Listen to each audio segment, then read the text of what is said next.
Well, I'm Lars Overzee. I'm 34 years old. I'm from Vinkeveen in the Netherlands. I have 2 kids, Wessel and Gwen, and I started throwing boomerangs when I was 12 years old. I was in the first class, and Ed Talare was my teacher back then. And one day we met each other at the tennis court, and the next day we went out with my dad, Ed, and myself for some boomerang throwing. And from that moment on, I was sold. I was hooked. And Ed took me under his radar. He drove me all through Europe. Also my parents did. We went to many tournaments. My first real tournament was 2000 in Münster in Germany, German nationals. And from that moment on, I went to most of all the World Cups, most of all the Euro Cups. And well, it's really good to be back on the field again and to see all these lovely people. So, yeah.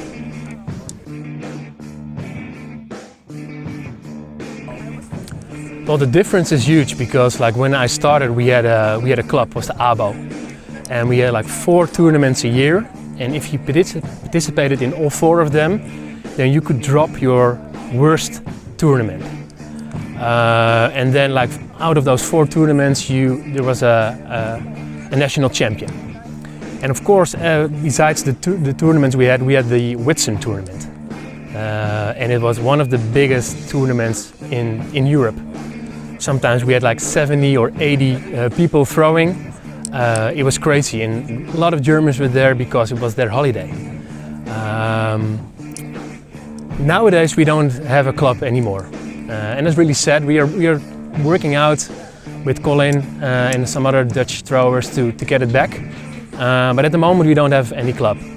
So I threw for like 4 years with the ABO, and then there was nobody left. And then I just keep throwing. I went to tournaments, like I said, most of them of course in Europe, thanks to my parents and thanks to Ed. And yeah, I was still the only one. Of course there are still people throwing, but not for a competition. And then a couple of years later, my brother, who was always there with tournaments, Kevin, he started to throw. So we were practicing together. That was way more fun than on your own. Yeah, well, so that's a little bit the history of the Dutch boomerang scene. My brother and I, we started the Lekker Lekker tournament 5 years ago.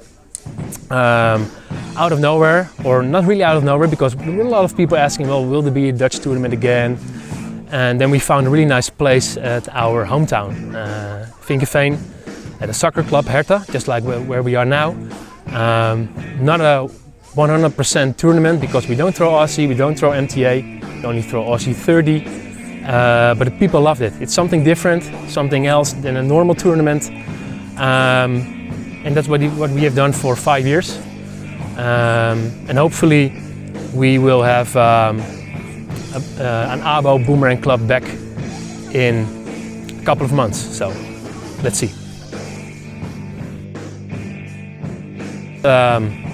Like a dream. To be honest, I can still remember some parts of the World Cup, but most of them were just like, it went so fast. Of course, the thing I still remember is that I became the world champion in the junior division. I can remember that Logan was 2nd, and a German guy was 3rd. And probably that's the only time I beat Logan in the tournament, to be honest. But the rest was just one great experience. We had a team called Tri-National Team. We were like with 2 Dutch guys, 2 from Austria, not Austria, but Oostenrijk, and 1 from Sweden, Ola Wahlberg, from the MTAs. And the rest was just, wow. The rules were new, so many people. There were like 180 or 200 individual throwers. It was just huge. So it was really nice to be part of it. I still have some t-shirts where what I trade with some of the guys. Dogs of Boom, the American team, became 1st, and I still have one of those jerseys who got signed by like Greg Snuffer and Adam Roof and John Flynn and all the other were on the team. I still have it. So only good memories from that World Cup. Yeah.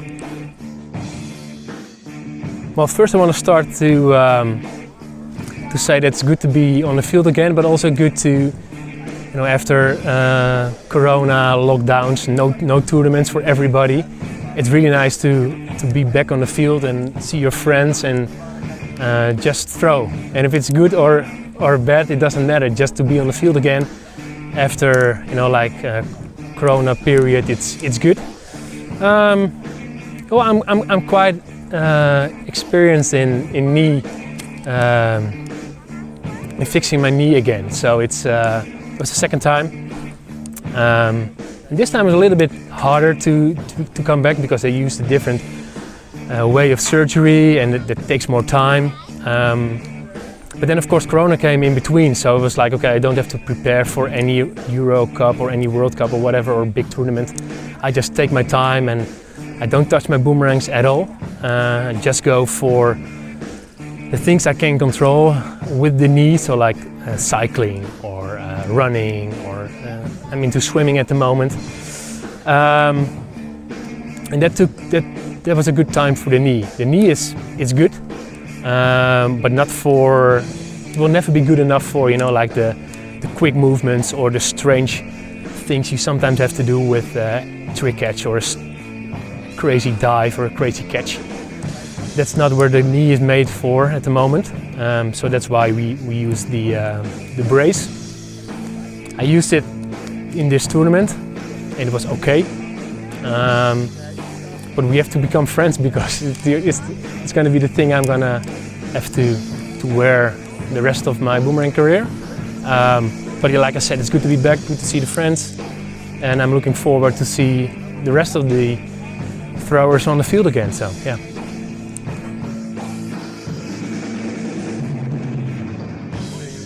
Oh, that's fast catch, or fast catch. That's trick catch. From day one, I like to do the tricks, and that's what I'm always practice. What I mostly don't practice is accuracy. See today because the score is really bad, but I love trick catch. Also, the doubling part is always a struggle. I always have to find the right pair for the right wind. For the singles, I always have my old 2005 old nylon trick catch boom, and it still works. But for doubling, I still have to figure out what's the best for me. So that's for singles. What I like at World Cups is I really like the real team events.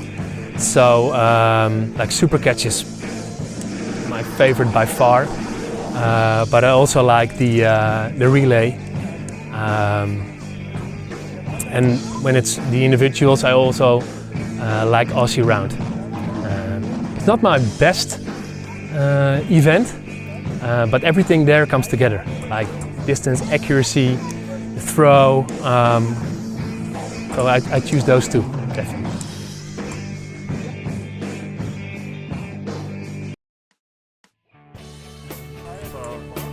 I'm already getting goosebumps when you start about this. You know, it was such a nice experience, but I go back a little bit further because or a little bit back because I had like 2 World Cups with a Dutch team and an international team already, and then I got invited by the Swiss, and I threw for the Swiss for like 3 times 3 World Cups, and that was also already something totally different. Like we throw with Manu, and I still have a picture of Manu, and when I started throwing was this high, and it was my idol. And then you throw together in a team with Manu, and later of course with Spirgy and with Fred, only good throwers. And we always became third. And then we had the Boomerang, and because that was like a team with really good friends, but also really good throwers. And we just started that adventure, and of course we knew that we could not win Uncle Toby, we could not win the title, but of course the goal was to become first. And Brazil was the first time we did it, and that was crazy. You know, like the first thing who will pop up in my head is the last team relay round. We still have it on video, and when we were throwing against Germany, and the winner of that round was the first place.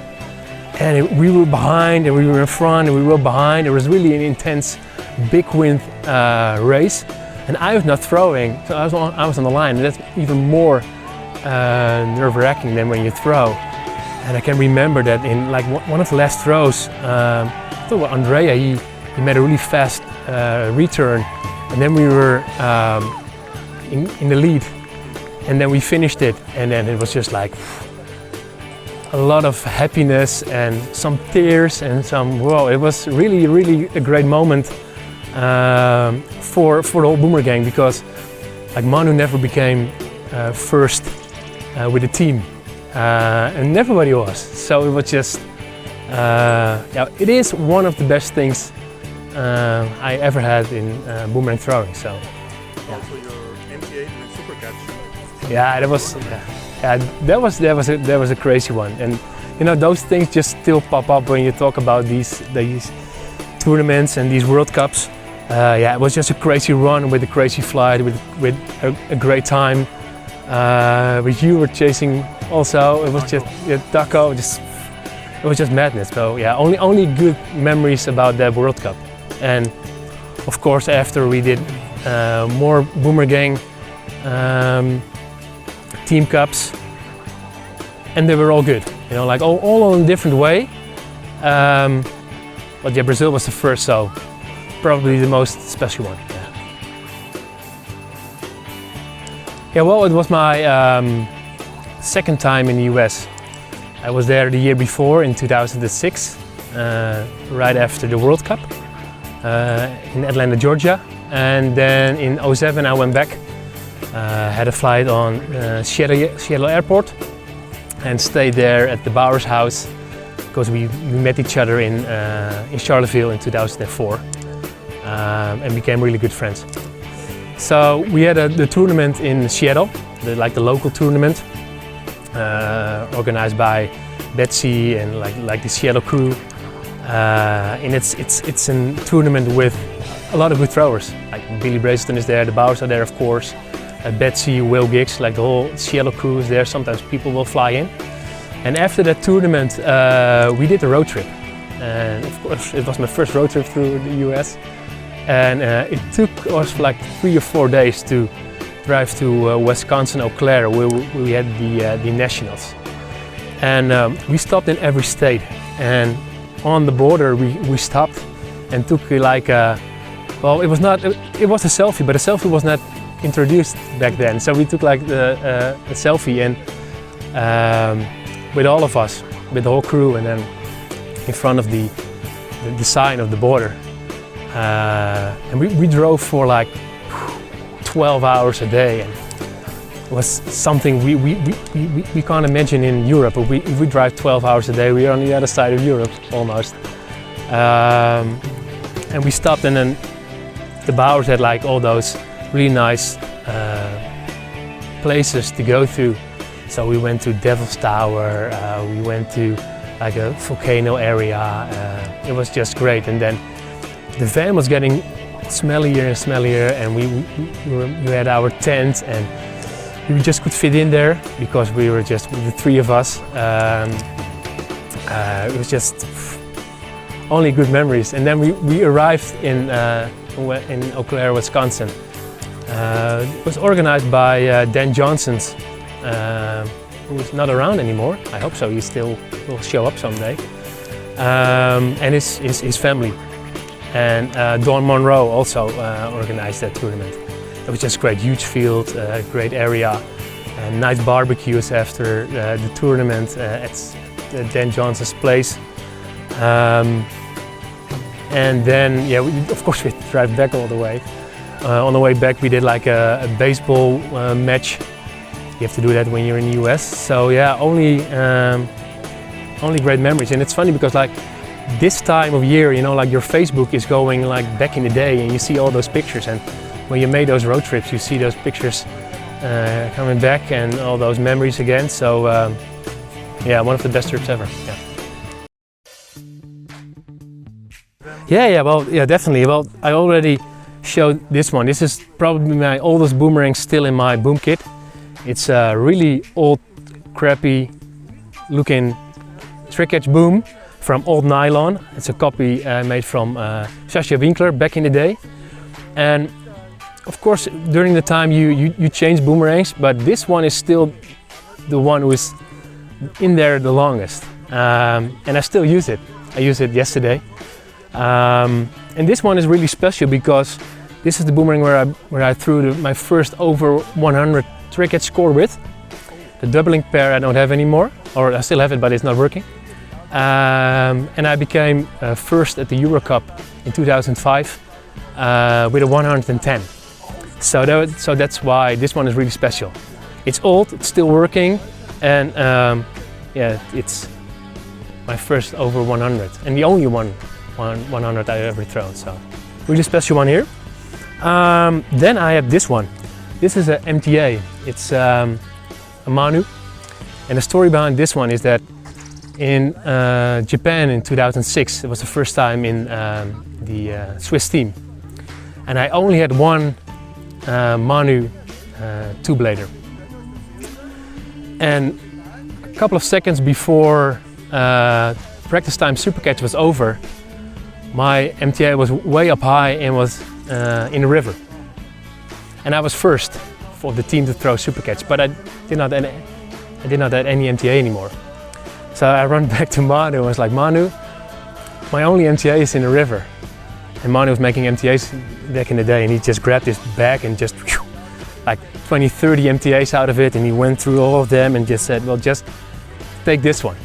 So I took it, and my first throw was like, I have to look, but it's on there. It's like a 57.83 second throw in Ashikawa for a super catch. And I got it. And then after the event, Manu said, no, just keep it. It's for you. So that was really special MTA, and I'm happy it's still alive and flying and not lost yet. And then I have this one. This is my 2006 Overzee, and I bought it from Frido. And I can remember that after Ashikawa we did some traveling together with a lot of Germans, and of course Frido was also one of my heroes. And so then I bought like 3 Overzees from him, and I still have all 3 of them. And this one traveled to many tournaments. There is one Atlanta record on it, and it's still one of my Overzees I use for competition. So one of the, I think those 2 are in the kit the longest, so that's why I choose them. And they have also great memories. Takashi Honda, world traveler. Andres Catoni, one of the best throwers in Europe, but also really calculated in his throwing. He knows what's going on the field, he knows the scores, and he knows what they have to do. I miss Alessandro. Fioreccio tournament. Best thrower in the world. One of my best friends, and one of the best MTA and composite makers on the planet. Spirky, fastest thrower on the planet. A triathlon master. Out of nowhere. Eduardo Missico, perfect team player. Everybody's friend. Oh, we miss him. Yeah, don't do it only for one day. You see a lot of people who are really interested in boomerangs, and they love it from the beginning, but after a while they just stop. And then my advice is just to keep going out.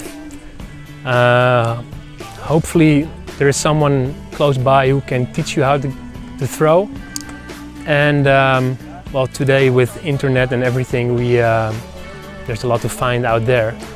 And yeah, go to tournaments, because the boomerang world is the best world and the best family, and everybody will teach you and how to throw. We saw it today, like a few young guys show up, and then everybody's there to give them advice about wind, about boomerangs, cheering them on. So yeah, just keep throwing, go to tournaments, and then from one day in the other you will see your boomerang collection grow, and yeah, just never give up.